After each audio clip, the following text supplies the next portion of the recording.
And not because life has been fair. It's because God has been faithful. So can I ask y'all a question?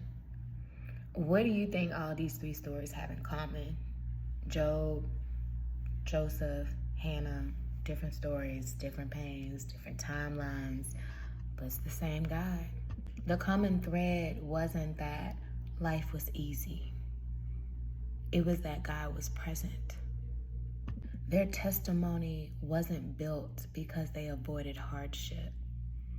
It was built because God remained faithful through their hardship. That's why Romans 8:28 is one of my favorite reminders. And we know that in all things, God works for the good of those who love him, who have been called according to his purpose. Notice what it didn't say. It didn't say all things are good. Betrayal isn't good.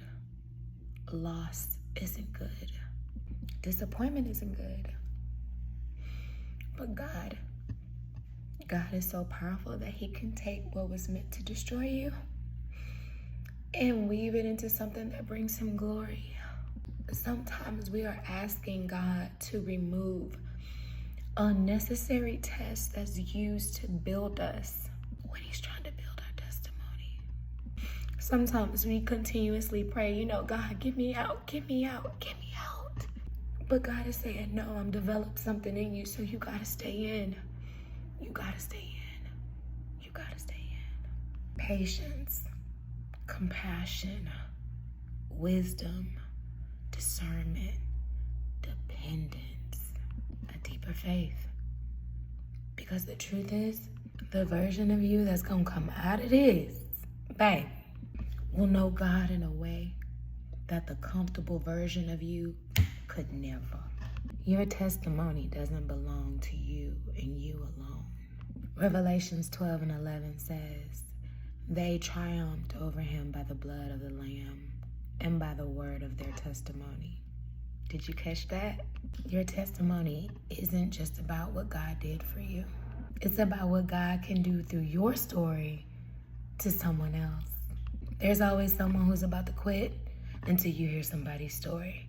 Or somebody who's about to give up until you hear someone's story. Someone who was probably about to walk out on a marriage until you hear somebody's testimony. Someone is always gonna question God's faithfulness.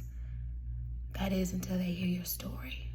Until they hear how he carried you, how he blessed you, how he brought you out when you didn't even see a way out. Someone is wondering right now if God's still performing miracles until they hear what he has actually done in your life. Don't be ashamed of your scars. Don't be ashamed of your past. Don't be ashamed. Don't have any regrets. Your scars are evidence that God has brought you out of something that should have broken you, that would have left you hurt, damaged, killed, or more. I honestly don't even know why I'm crying. So if you're in a testing season today, don't assume God has abandoned you. God will never abandon you.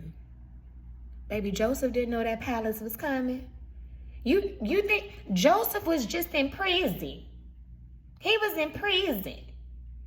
He didn't know that palace was coming. He didn't know it was prison before palace. Or palace before, prison before palace. He didn't know. Hannah didn't know Samuel was coming. Come on, Samuel. Baby, she didn't know. She didn't know. And Job didn't know restoration was coming. But God knew.